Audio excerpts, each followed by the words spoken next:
Hi, and welcome back to ABCDEI. Today, we're continuing the deeper dive into a few curated episodes that sink deeper than the surface into some of the topics, difficult topics that we have delved into over the first two seasons of the podcast. Today, we're going to focus on an episode that we recorded, probably our rawest episode, because it was just Susan and I sharing our views on what we then termed Islamophobia, but let's be honest, that was not fear, that was hate. So let's go a little bit deeper into it. And I think we have the right timing to talk about this right now, right, Susan? Yeah, it's totally the right timing. You know, the federal elections are coming up in Canada, and this is in an extraordinary election because, you know, it's 2 years ahead. It's been called for. So with that in mind, I think this is a good time and what the sticking point for many people. And that takes us to the second part of the curation that we will cover in this one. The part about reconciliation, you know, the part about righting wrongs that have been inflicted over, you know, hundreds of years on the Indigenous people. And to speak to some of that, we invited Ben Borne, who is a communications professional in Saskatchewan and an interesting product of the 60s coup. And then we go into details about that. So this one is specifically curated, like I said, for you to focus on a few parts of it, because I think in Canada, we tend to go away with the thinking that this is not such a big problem and we're the much kinder neighbor when it comes to North America and that sort of thing, which is a false sense of security, if I may. And I think the last 6 months with these two incidents of, you know, random murder of visible minorities and, you know, the resurfacing of the residential school atrocities will give you a good place to start on how you should assess some of the platforms that your various political candidates are running on. I think there's something very honest about going into this election because it is the first time that there is wide acceptance of the fact that racism is alive and discrimination is alive. I think with previous elections, there's been some hemming and hawing, and certainly that sentiment has been there, but it hasn't been widely accepted. So in some way, we're at the bottom, and the only way is up.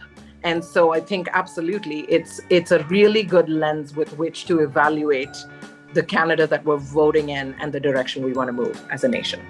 So go ahead and take a listen. Welcome to ABCDEI, a podcast that explores topics of diversity, equity, and inclusion through stories of distinct and powerful lived experiences. If you are tired of the preaching, shaming, and theory about why inclusion matters and just want to create change already, then you're in the right place. Join us as we unlearn bias one alphabet at a time. My name is Susan Diaz. And I'm Rohini Mukherjee.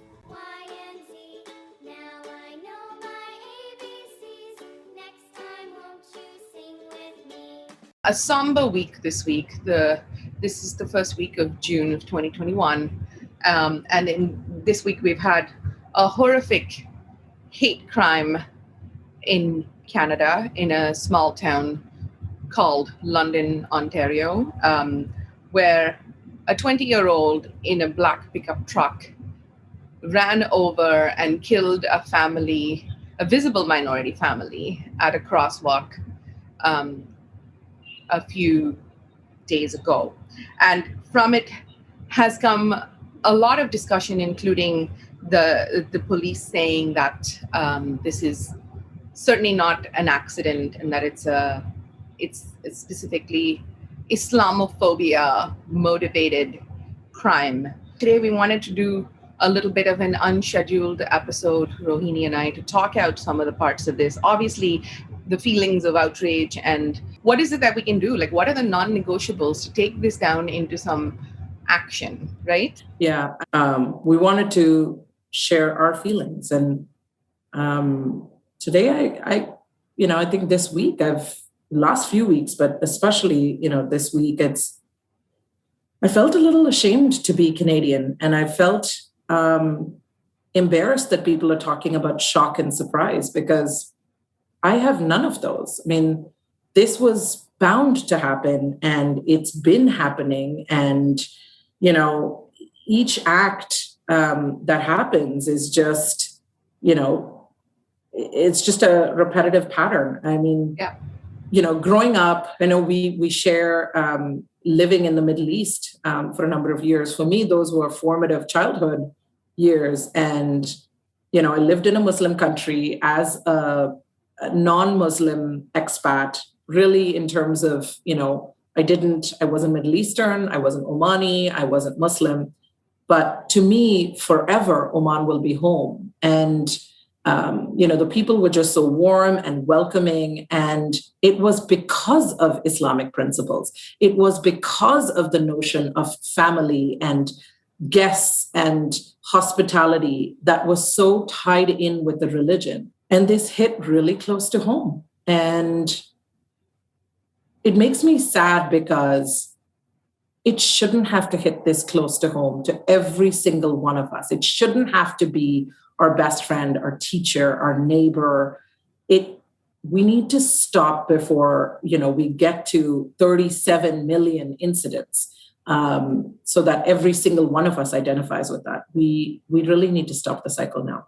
What kind of hate is motivated entirely in like a physical symbol, like an outfit? It's all about that visible minority thing. These people were wearing a salwar kameez and they had their heads covered with scarves, and somehow that was the thing that bothers you. Like, those symbols mean something, right? We were talking about how it signifies modesty and respectfulness, which are qualities that are sought after in much of the Western world in other ways, and how that can somehow become a euphemism for, I don't know, you're trying to bomb me with a belt under your outfit. Like, what are you thinking? So really that was messing with me. And I'm trying to, I think through this episode, like you said, ineloquently, I'm trying to see how we can move it from these feelings to some action, and perhaps even, as communicators, let's advise, like, what do we want people to be doing? So yeah, that's kind of where I'm at with my thoughts. The word that really bothers me around all of this is the use of the word radical. Islam is not radical in this situation. They were quietly expressing their faith, being part of a loving community, and taking a walk. What's radical is the ignorance. This 20-year-old inherited it from somewhere and, was raised in a community that somehow perpetuated racism. And so it isn't Islam or Christianity or LGBTQ rights. It's not the otherness that is radical. Ignorance and hatred is what I think is the radical, right. and is a pandemic in itself. So where do we go to start looking for solutions? I feel like we talk about this on so many levels, and I don't know how many metaphors and how many tales and how many frameworks it's going to take to help us apply this on a more mainstream level. But where can we start? Where can we start with what is a good response to this? I think our focus is on dismantling bias. I think the first way you have to dismantle bias is you have to get out of your echo chamber. So stop learning and educating yourself from the same 5, 10, 50 people who espouse your views and beliefs.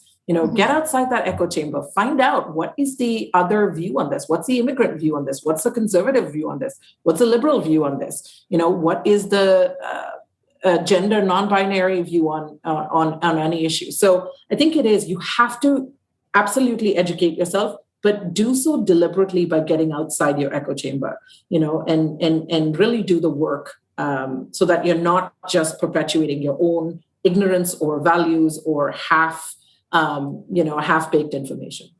Yeah, 100%. And I think to add to that point, our general, very mistaken, I think, assumption that we should be staying out of politics and religion, I think that needs to, like you said, completely stop. We need to stop as communicators, as people, as brands. We need to stop staying out of the religion and the politics, because crisis in the world that's happening is rooted in those things. It is that polarizing, that lack of dialogue that's leading to social discomfort, that's escalating. That's a process, and like we've talked about often, it's probably going to get worse before it gets better. But that said, I think taking a bit of a personal commitment for each of us to solidify our thinking around the way in which we see politics, see religion, and have our perspectives clear. Like, key message for your own life, like, you're going to need to figure this out at a personal, granular level. But then if we take that to companies, then Salsa, like how can we do? I mean, everyone's got their training programs and everyone's got their efforts, and there's much eye rolling around some of it being so one size fits all. So what can we offer in terms of thoughts there? I think, we, in professional development programs for companies, you often have, you might have federal or, in Ontario, for instance, many companies, or I think most companies, do the AODA training, which is the Ontario Disabilities Act. There is ethics training, there's all of that. I think add a layer of diversity training that's based, so that then equips people with accurate information and understanding. I think that's an important thing. And I think your point around why do we avoid talking about religion and politics? Oh, because it shows you another side to your colleague. You might find out that they are bigots, or you might find out that they are ill-informed. Great. That's step one. Now, educate them, or educate yourself, or have that dialogue, or share a perspective. If that's the worst thing that you can do, polarize a conversation, or find out something you don't want to know about somebody, embrace it. Let's not avoid that, because that to me is a much smaller price to pay than waiting to see another incident where, things go wrong and hate becomes the root cause of more, murder and injury. So I think, and I think with companies too, just don't wait for something like this to happen, to have a proactive conversation, to understand other religions and other political leanings and other, views. Just get more proactive about it. I often remember that thing that you were telling me years ago. We were talking about vacation time for people who are immigrants, and how, like your average 2 weeks where most people need to take a 5-hour drive to visit their family. And that's how that vacation time is structured. That's really not applicable to people like you or me, who need to go visit our parents in a different country. And the flight itself takes 2.5 days to deliver you to a different doorstep, right? So starting to think about that kind of stuff is going to fall on the team leads. You're not going to find a systematic solution. You're not going to find an HR manual that gets written magically that tells you how to do this, right? So starting to think like humans. Yeah, and I think we need to move away from condemning, the one act, or, condemning one perpetrator of an act of violence. I think we need to be honest and say the foundation is broken. So, yeah, we can, plug this one leak or stem this one incident, but we need to focus on fixing the foundation. And, I think we've seen a lot of politicians who have been on, individuals and making statements about this particular incident in London. And I think whether you're a political leader, whether you're a teacher, whether you're a parent, whether you're a corporate leader, if you have the platform to make a statement, you have the platform to affect change. So go past the lip service. Absolutely, our hearts are with them. Our thoughts and prayers are with them. Our anger and anguish for the community, absolutely, all of that is there. But then take that anguish and channel it into action. We've had a motion to ban Islamophobia that took a long time and had a lot of opposition before it passed. So change that, change the way we look at people who aren't like us, don't think like us, don't look like us, don't dress like us, because they're as Canadian as we are. And if we really want to be this, melting pot image that we project, we got to get our house in order.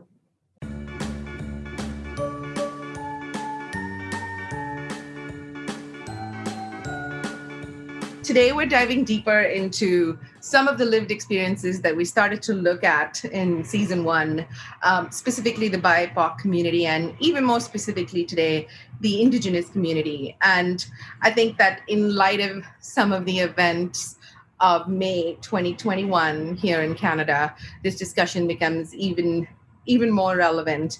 And I think we're going to dig some more into the thought that it's more than just a monolith. It's more than just a one-dimensional experience. In some cases, it's even a dichotomy. And much of that is something we're going to talk about today. So Rohini, do you want to set up our guest? So I'm excited to introduce Ben Borne, who is the co-founder of Symmetry PR, lives in Saskatchewan, here to teach us and also unlearn with us. Welcome, Ben. Thank you so much. It's truly a pleasure to be here today with both of you, to have this conversation, to share with you my experience and to hear from you folks as well, your experiences. One of the things you spoke about, Ben, that stood out for us when we were chatting earlier was that idea of the grace that you've discovered through this journey. And I know that there's reading. We've all done reading. As someone who came here as an adult and had to take a test to discover the history of the country, some of the things that I read made me clench. It made me read more. But no amount of reading can fully portray that word that you use, which is grace. So talk to us a little bit about the grace that you see through this journey. For sure. You know, I participate, or I have another side podcast called Reconcile Everyday Conversations, and it's put on by Mennonite Central Committee of Saskatchewan. And, you know, one of the questions that we often ask our participants when we are interviewing them is, what role does forgiveness play in reconciliation? And you get a lot of different takes on that question.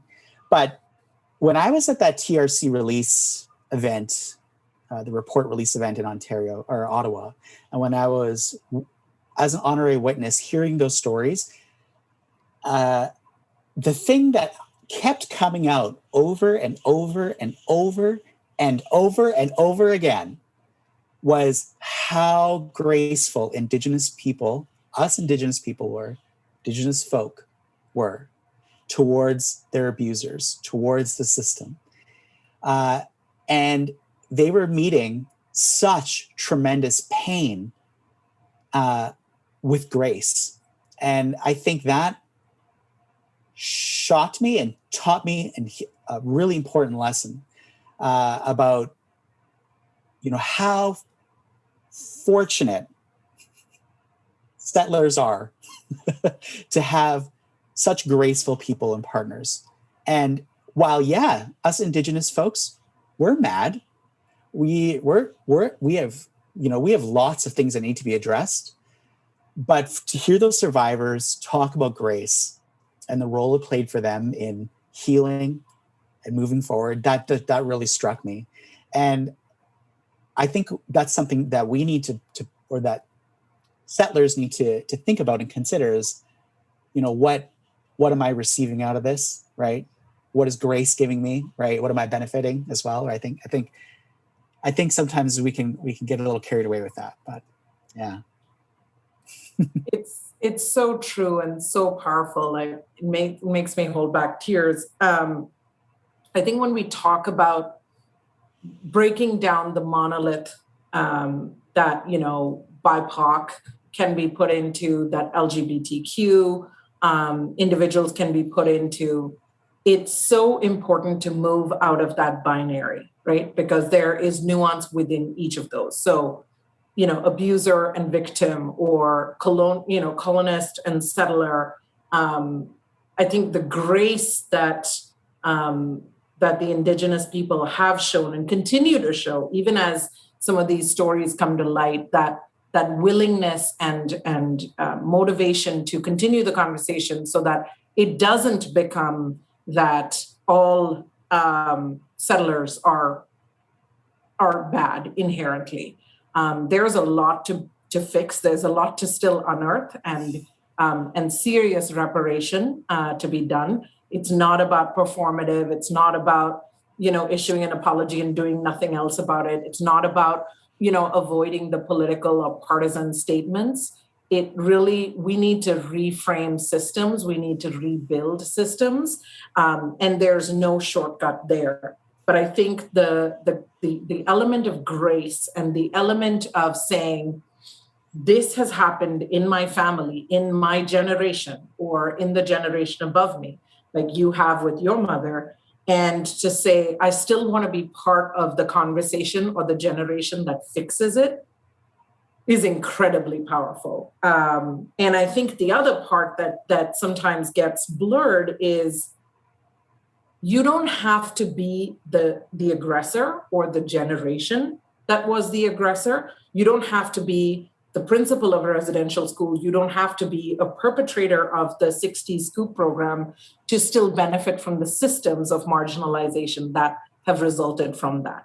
And being complicit, I mean, I think you talked about complicity, is a big part of it too. And that's the part that needs to be, honestly reflected on internally and saying, okay, well, I may not look a certain way or have a certain status or be of a certain wealth or income level, but I am, based on how I look or what my last name is or what my geography is, benefiting from a system that pushes out other people, puts them beneath me in terms of social tiering. I'm still benefiting from that system.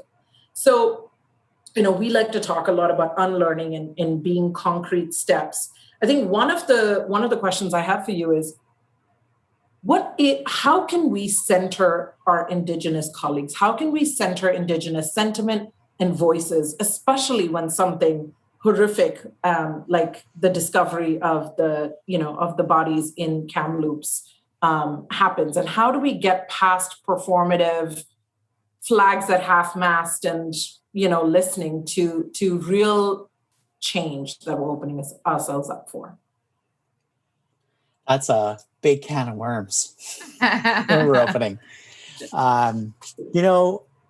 It's amazing how many people actually kind of reached out in the last few days to me that I don't really know who they are that well. But just know that, I am Indigenous and this and that, like, hey, this is obviously a really significant event. I think while this moment, there's all the performative stuff is nice, right? It's nice. But I think what I've appreciated more than anything else is witnessing the vulnerability of people who are willing to go there, who are willing to say, well, for example, I have a friend who's a teacher, and she shared some very personal stories about working with students and, about her experience of the education system growing up now and how she's making a difference in her work or how she wants to make a difference in her work. And I was very moved by that. We haven't been in touch for a very long time, but I was like, I really appreciate hearing how this settler person is being so vulnerable about, their experience, about their gaps and what they're doing to address it. And like, it wasn't necessarily an in-person conversation, but I know that I could probably reach out to this person to have a really good, vulnerable conversation. But it really comes down to people meeting the moment with honesty, authenticity, vulnerability, connection, and a desire to know and to be better. I think, that speaks volumes, right? When we're talking about meeting our colleagues, I mean, we could do lots of different, we could offer EAP programs, employee assistance programs. We could do, lots of things. But for me, it's about how are we going to advance our interpersonal relationships to learn and to be better. And I think that's really vague, but that's also something that's really important, I think, in the Indigenous context. Indigenous people value storytelling so much, right? Where relationships are so important, and I think that needs to come out into play. As each individual, we need to find ways to connect and to really honestly share about this, because honestly, it takes a lot of guts. it takes a lot of vulnerability to say, the education school system failed me. I didn't know. And I'm going to try to make that better in my day to day. And this is how I'm going to do it. And I talked to my kids about it in school today. And, or maybe it's a person having a conversation with their own children at home, right? There's, you got to take personal steps, right? And I think that's hard for people to really grasp. What can I do? But really it starts with education. It comes with knowing in your heart the truth, and then going from there and expressing that through action, reconciliation, right? It's learning, knowing, and then acting. And I think that's important. That's ultimately what we got to do. I really love what you said there about the value of the stories, and just start there with, just hearing, learning more. May I ask you, Ben, like one of the things that I come into contact with a lot with people is I'm going to be quiet because I don't know what to say, or I don't want to say the wrong thing. And my answer is usually like, just say something, because silence, as far as I'm concerned, is not the greatest option. So what might you have to offer by the way of, advice for people who are like, I really don't know what to say and I'm afraid to say the wrong thing? Also a really good question. It's funny. As an Indigenous owned business, we haven't said much yet, right? That's because I'm still figuring out my voice in this conversation, right? And we're still figuring out, because you see it everywhere. You see the orange squares everywhere, the images everywhere, but I'm like, I need to let those who need to speak first, right? And then when my time comes, I'll have something to say. But I think, again, it comes down to facing or embracing vulnerability, embracing the emotional risk and exposure of being wrong and being corrected, and learning from that, or to admit that you didn't know, right? Right. Or simply say, this has been awful to hear about, and I'm not really sure what to say. And I need to take space to understand, and I'm going to go learn about this. Right. And that goes for a lot of different situations when there's such tragedy, or such, like you see it when people die, you see it when people are, facing just egregiously terrible situations. Some people just don't know what to say because they can't be empathetic. Right. But do your best to meet the moment with empathy, if anything. Right. Sympathy doesn't go far, but connection, empathy, vulnerability, important. I just wanted to maybe share a really unique and interesting story about us, because a lot of these folks are listening are business people. And I want to share a story about an organization that reached out to us at Symmetry to do a very small thing for them, but meant a lot as an Indigenous owned business, as an Indigenous owner. So an organization reached out to us and said, look, we need your help to edit a piece of writing that features Indigenous voices, but it's written by a bunch of people who don't know much about this. Right. And honestly, again, a small contract, but made a huge difference in the sense that they said, we need you to edit this for sensitivity. And for them to have the guts to send over an 1,800 word document for us to comb through it and say, this language is really Western. This language is really this is too transactional, right. And to really, for them to send it over, to open that open it up to us to say, this is not how we should be speaking with Indigenous communities. Right. And this is not how you should talk about this, was amazing. And they received that so well. They also received that with grace and said, we've learned so much from this experience. As communicators and as businesses, it's about taking the chance to work with other and partner with Indigenous people to say, hey, what can we learn from you to improve our processes, to improve our systems, to reframe how we think about things? Because and you probably would have a similar experience as this, coming into some organizations. But when organizations hire other folks from other cultures and backgrounds, that always brings different flavors and attitudes to cultures and systems. And so organizations need to be in a position to embrace that and to adapt and to reshape how their culture works, right? And it's the same thing that when you're embracing indigeneity in your organization, it's not just doing it for the allyship, for the performative allyship, right? It's about saying we're ready to open ourselves up to you, really reshaping, rethinking how we talk about ourselves, how we think about ourselves, how we interact with others. Because as communicators, our role is to be a voice, to listen, and to reflect information back to leadership and to help shape culture.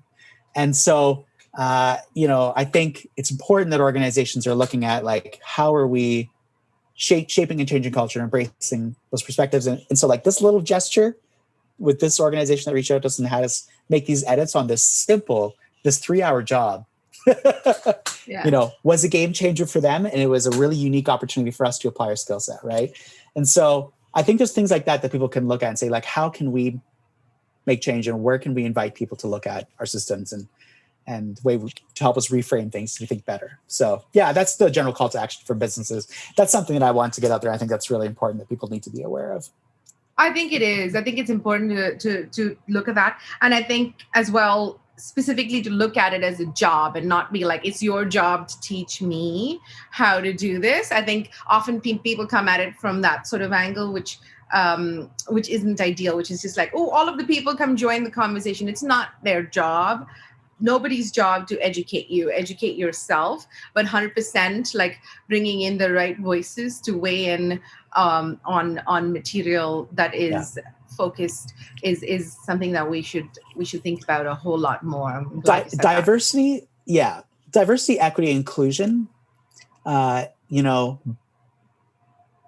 a project moves through an organization, it hits finance, it hits accounting, it hits marketing, it hits human resources, hits communications, right? It goes through all these different areas, but it needs to hit the diversity, equity, inclusion desk too, right? It needs to be viewed. It needs to be viewed through that lens now. There's no excuse.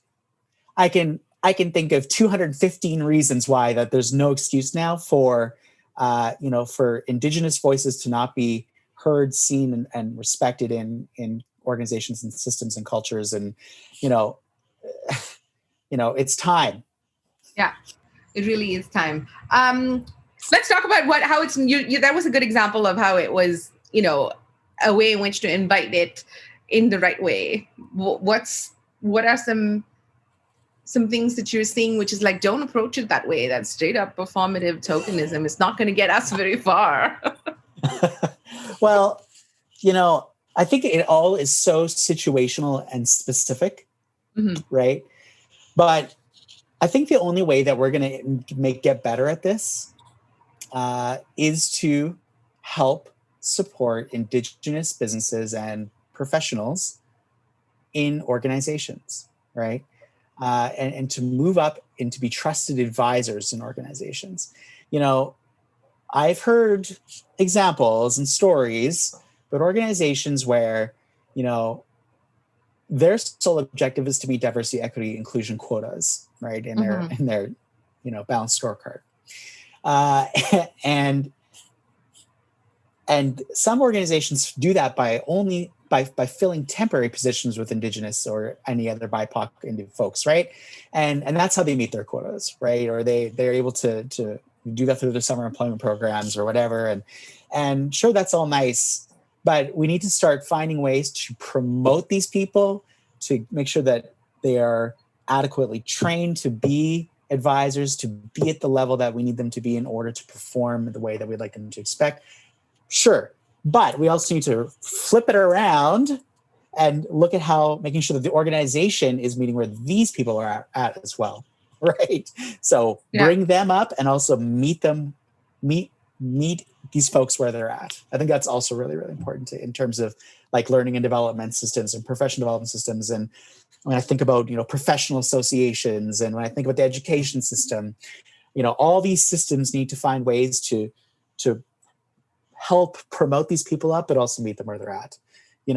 I have a story. One of my cousins, is Indigenous, went to high school, finished high school on the reserve, was ready to go to a technical college here in Saskatchewan. Turns out that the education they received on the reserve was inadequate to receive admissions to go to technical college, just because of not the right course credits, not the right course material, insufficient. So that means now this person has to travel to, a larger center to get their GED or to wrap up this course or to upgrade, or has to do it online, or right. Barrier. That's really discouraging. I'm just going to go and do something else. Not very aspirational, no longer aspirational, because, that dream was killed. Right. And so we need to find ways to make these systems better so that they're more accessible, but also encouraging, and vice versa, to help kind of meet folks where they're at. So if you like what you're hearing, don't forget to hit subscribe, and please drop us a review. If you want to learn more about us or the ABCDEI podcast, visit abcdei.ca.